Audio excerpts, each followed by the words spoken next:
this video is about to be is going to be about me hitting 3,000 miles on this bike, and I just want to give you guys a rundown of how this bike has been to me and any issues that I come across since that 2,500 mile mark.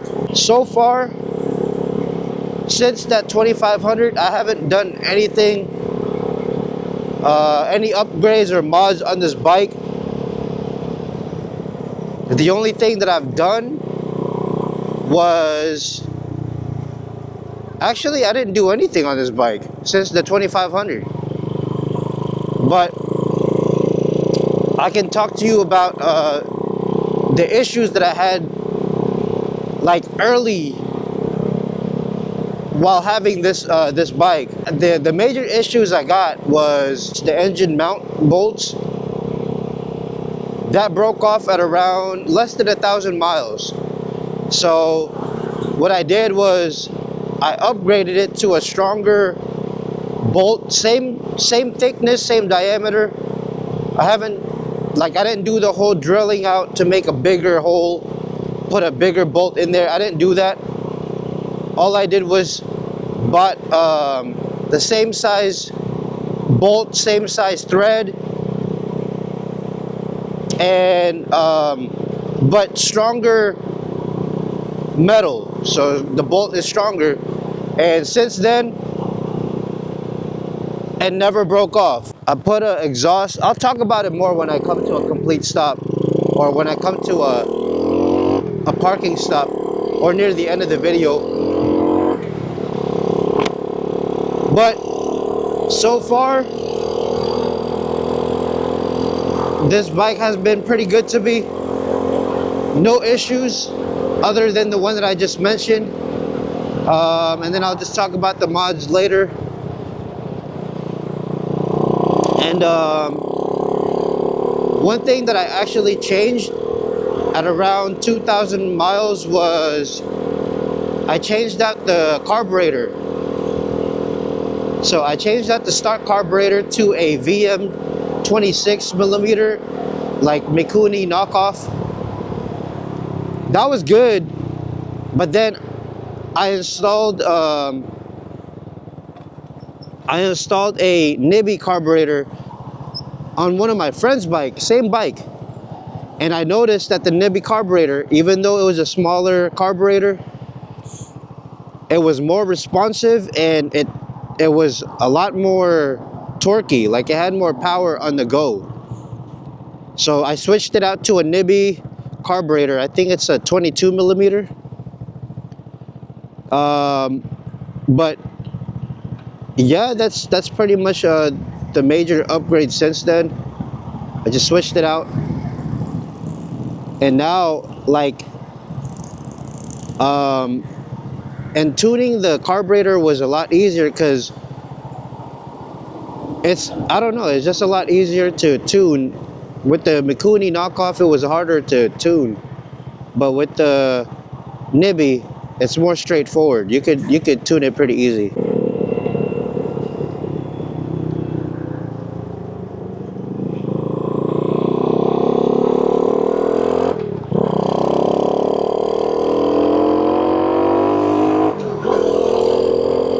Can it keep up with traffic? Yes, it can keep up with traffic. Right now, I'm currently going 43 miles an hour. Speed limit here is around 35. But yes, I can keep up with traffic easily. I can even pass. I got enough power to overtake. Let's do a 0 to 60 or 0 to top speed.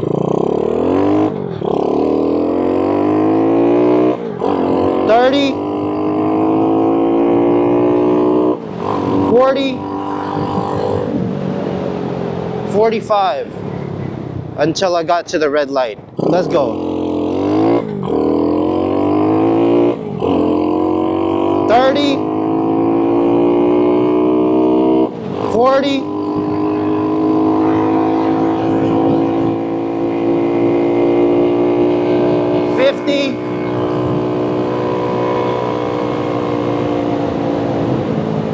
55. I gotta slow down because I don't want to get pulled over, you know?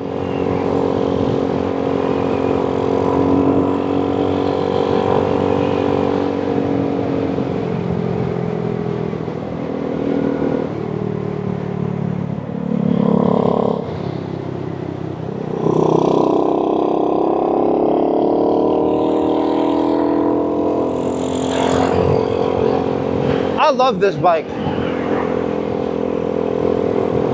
I really do. I love this bike. Sorry if the camera is a little off, like the angle is a little off, because I have it mounted on my backpack right now. So if it's not centered, I'll do better on the next one.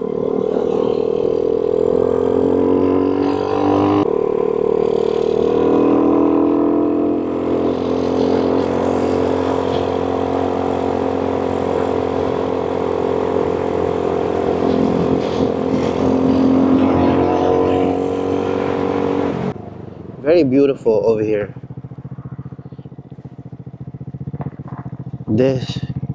I'm by the water.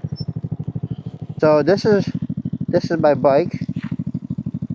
This is the 2020 model Honda Grom clone, Boom Vader 125. This is the Boss edition, I think. So when I bought it, I was not expecting the gold forks. I was not expecting this two-tone headlight, because usually it's one color. Usually they come with one color, and it's like either whatever the color of the bike is. It's either red, blue, whatever, black, but it's usually just one color. And yeah, this edition comes with the gold forks, the headlight, and this red stitching on the seat. So that came like that. Whatever you see on the bike, minus the mods, yeah, it came like that. Usually this engine right here, the head, is usually a silver color, but this motor came with all black, and I like it. I like it better that way. So yeah, the major issue I had was there's two bolts that hold the engine. There's one right here, and there's one down right here. It's right here.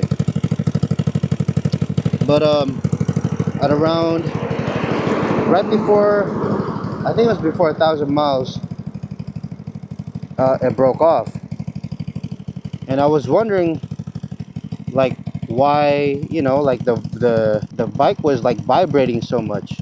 I figured, okay, maybe it's just the bike, but it wasn't until I actually went to Lowe's, and I noticed that every time I rev the bike, I could see the engine is moving. And I was so lucky that it never broke off while I was riding, because that would be really bad, and that would probably mess up the whole bike overall. But there was one bolt that was still attached to the motor, which is good because it got me home safe, and I was able to replace it with a bigger, not a bigger, but the same size but a stronger bolt. And I also got that at Lowe's. You can buy that at Lowe's. I have a video on that as well. If you guys look it up on my YouTube channel. And on the description, it shows you what kind of bolt you need. So yeah, if you guys just look at my YouTube channel and look for the video, it's there. But yeah, other than major issues, I didn't have any more major issues like that. Oh, and then I do want to talk about another issue that happened was the horn. While I was riding, I think it just came off the bolt, the bracket, which is like right here. So that came off. So all I did was just unplugged it but it's an easy fix. I just gotta screw it back on and put the horn, attach it to here. Easy fix. But if you guys are new to this channel, I can talk about all the upgrades that I did with this and why I did it. So first things first, what I did was I replaced the stock front sprocket. 14 or 15 teeth was stock, and I went up to a 15 or 16, something like that. I didn't go up that much, but usually people will go 17 teeth. Yes, you will get top speed, and also have to get a new chain, but I went to a 16 teeth instead because it still had top speed, but I needed the torque because we have a lot of hills over here in Washington, and yeah, that was more better for the street anyways. And you don't need to change your chain. You can stick with the stock chain and a 16 teeth will do just fine. And then I also replaced this gear shifter. So this got rid of the false neutrals a lot, and it's more, I like it because it feels like you're actually going into the gear, and it gets rid of that whole linkage, and the linkage is not really needed. It just felt like, I don't know, like it doesn't feel right when you change into the gear, but this one you'll know you're into the gear because you can feel it. Like, it actually feels better. Let's see what else. Change out the grips, but these are getting really old now. I gotta take these off and replace them. And then also I changed out the levers, and also changed out the throttle tube with this metal one. It's I like it a lot. And this one, this cable actually works with the Nibby carburetor. Like, it's the right size for it. And I got me a phone charger. That's nice, and it tells you the voltage of your alternator or your stator on this, which is nice. Charges your phone. And yeah, I mean, so far the things that I want to do to it is I definitely need to do an oil change. I try to do one every 1,000 miles just because I don't really ride it that much, and we don't have that much good weather. We only get it 3 months out of the year. So definitely an oil change, and then I have to change out the chain because I've had that chain since I got it, and it's almost at 3,000 miles. 2909 to be exact on this right now. So this is a 3,000 mile upgrade. I mean 3,000 mile update. And so far it's done me really good. It's if you guys are talking about reliability on these bikes, it's only reliable if you take good care of it. And you upkeep the bike, it'll do you good. And I also want to mention I changed out the turn signals. So you got that. Also on the other side.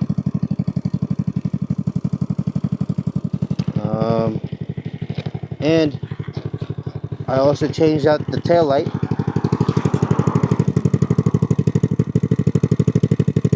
Tail light right here.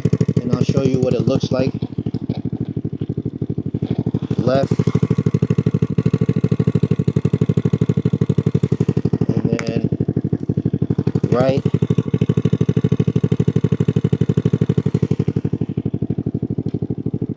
And you got your hazard as well. So yeah. Or if you guys want to put this type of tail light on here, you can. I have a YouTube video on how to wire it, because it's not plug and play. At least I didn't do it plug and play. I kind of had to figure out which wire goes to which one. But I have a YouTube video on that. But yeah, this is my Honda Grom clone Boom Vader. And yeah, I'll do a little B-roll action to end off the video, and thanks for watching.